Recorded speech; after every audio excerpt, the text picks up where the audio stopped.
नमस्कार, आप देख रहे हैं लाइव सिटीज। आपके साथ मैं हूं मुस्कान। दर्शकों, आज के इस एपिसोड में हम बात करेंगे डायबिटीज के बारे में। हम देख रहे हैं जिस तरीके से गर्मी आई है और जब भी गर्मी आती है तो लोगों का आम का और लीची का बेसब्री से इंतजार रहता है। लेकिन वहीं देखिए, जो डायबिटीज के मरीज है उन्हें मीठा खाना मना होता है। अच्छा, हम इसे पे तमाम जानकारी लेंगे और ये जानेंगे कि जो भी डायबिटीज के मरीज हैं, क्या वो आम, लीची ये सारी चीजें खा सकते हैं या नहीं। और इसे पे तमाम जानकारी देने के लिए आज हमारे साथ मौजूद है बिहार के जाने माने general physician doctor Rajiv Ranjan sir. नमस्कार, बहुत बहुत स्वागत है आपका। धन्यवाद मुस्कान जी। सर, हम देखते हैं जिस तरीके से जैसे ही गर्मी आती है तो सभी को, हर वर्ग के लोगों को है जो आम और लीची का बेसब्री से इंतजार रहता है, खाने का इंतजार रहता है। लेकिन वही जो डायबिटीज के मरीज हैं उनका है जो मीठा खाना मना होता है। लेकिन अगर हम आम लीची की बात करें तो ये एक फल भी है। मैं आपसे जानना चाहूंगी, क्या आम लीची जो भी डायबिटीज के मरीज है वो खा सकते हैं, नहीं खा सकते हैं, इस बारे में बताएं। सबसे बड़ी बात है कि मुस्कान जी कि कोई भी डायबिटीज के मरीज है उसकी जिंदगी को रसहीन बनाना तो हम नहीं चाहेंगे।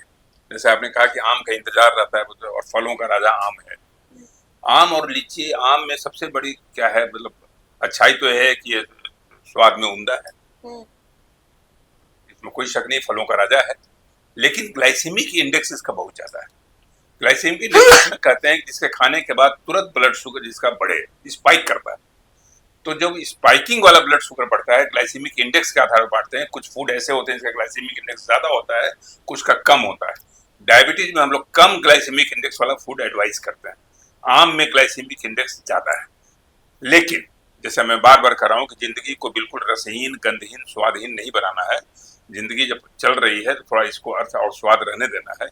तो आप लिमिटेड अमाउंट में एक आम खाने में कोई हर्ज नहीं है। लेकिन अगर आप आधा किलो, 1 किलो आम एक बार मार गए तो ये दिक्कत होगा। तो इसलिए सीमित सेवन कर सकते हैं, ये ध्यान रखते हुए कि इसका कंपनसेशन दूसरे जगह से कर लीजिए। और जो खाना खाते हैं उसको कटेल करके एक आम आप खा लीजिए। लेकिन आम का सेवन लिबरल तरीके से नहीं होना चाहिए। जैसे अगर पसंद आ गया तो बिल्कुल सारी वर्जनाओं को तोड़कर, सारी परिधियों को तोड़ के आप असीमित लेवल में चले जाएंगे, दुर्घटना घटेगी। जी। सर, ये भी जानना चाहूंगी, अगर डायबिटीज में अगर किसी का शुगर लेवल बहुत ज्यादा हाई हो जाता है, अगर वो मीठा खाते जाते हैं, तो ऐसे में क्या हो सकता है, इसके क्या दुष्प्रभाव हो सकते हैं। मुस्कान जी, ऐसा ऐसा ये मानना है, एक ऐसी बीमारी है जो मैं बार बार कहता हूँ कि नक से लेकर सिक तक, सर से लेकर पांव तक कोई ऐसा अंग नहीं है जिसको ये जर्जर और कृशकाय नहीं बना देता हूँ। ये आपके दिमाग पर असर करता है, आंखों पर असर करता है। कई बार तो हमने ऐसा देखा है कि पता नहीं चला कि ब्लड शुगर है उनको, यहाँ आए तब पता चला। उसके पहले ही उनकी आंखों की रोशनी जा चुकी थी। वो बड़ा उसके लिए अनजान थे। जब दिखाने के पता चला कि डायबिटीज का असर उनकी आंखों पर इतना आ गया कि अब वो करीब अंधेपन की तरफ बढ़ रहे हैं, डायबिटिक रेटिनोपैथी। तो आंख पर असर है, हार्ट पर असर है, कार्डियोमायोपैथी होता है, हार्ट का मसल ही होता है, कार्डिक फेलियर हो सकता है।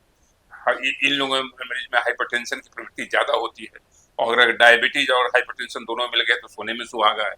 फिर तो पता नहीं कौन सा कहर बरपाएगा जिसकी आप कल्पना नहीं कर सकती। तो डायबिटीज के साथ हार्ट का असर हो गया। अगर आप मर्द हैं तो आपको नपुंसकता हो सकती है, इरेक्टाइल डिस्फंक्शन हो जाएगा, आप असमर्थ हो जाएंगे पत्नी के साथ शादी के बाद, फिर आपका जीवन दूभर हो जाएगा।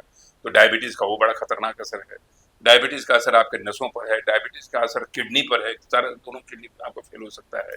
औरतें अगर हैं तो उनकी इनफर्टिलिटी का प्रॉब्लम हो सकता है। तो और नसों पर असर है, आपको झुंझुनी होगी, सारा नस डैमेज होने लगेगा, हाथ पैर में झुंझुनी, बिल्कुल। तो एक ऐसा बीमारी है मुस्कान जी कि इसको अगर आपने तवज्जो नहीं दिया, ठीक से नहीं किया, हाँ अगर आपने इसको ध्यान रखा तो ये आपका साथ देगा और आपको 100 साल की जिंदगी बिल्कुल अच्छी जिंदगी होगी। लेकिन आप ध्यान रखिएगा, कंट्रोल रखिएगा ब्लड शुगर को, खान पान पर ध्यान रहेगा, एक्सरसाइज होते रहेगा, आप ठीक रहिएगा। नहीं तो आपका कोई भी अंग आपको ऐसा अछूता नहीं रहेगा जो कि आपको बर्बादी होने के कगार पर ना आ जाए। जी। सर, जैसा कि आपने आम के बारे में बात किया, तो क्या लीची के बारे में भी वैसा ही है कि जरूरत से ज्यादा बिल्कुल लीची सही नहीं खाना। मुस्कान जी, क्योंकि आम जब है तो लीची की बात तो स्वाभाविक है। लीची में भी ग्लाइसेमिक इंडेक्स ज्यादा होता है। हम्म।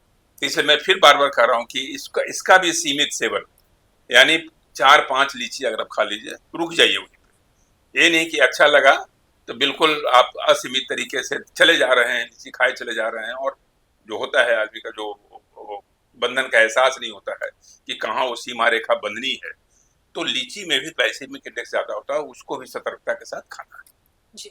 सो बहुत बहुत शुक्रिया तमाम जानकारी देने के लिए। तो आशा धन्यवाद। करते हैं दर्शकों की जो तमाम जानकारी है आपकी लाभदायक हो। तो आज के इस वीडियो में इतना ही। अगर आपने अब तक हमारे चैनल को सब्सक्राइब नहीं किया तो तुरंत कर लिए, साथ ही हमारे फेसबुक पेज को लाइक करें। वीडियो देखने के लिए आपका धन्यवाद।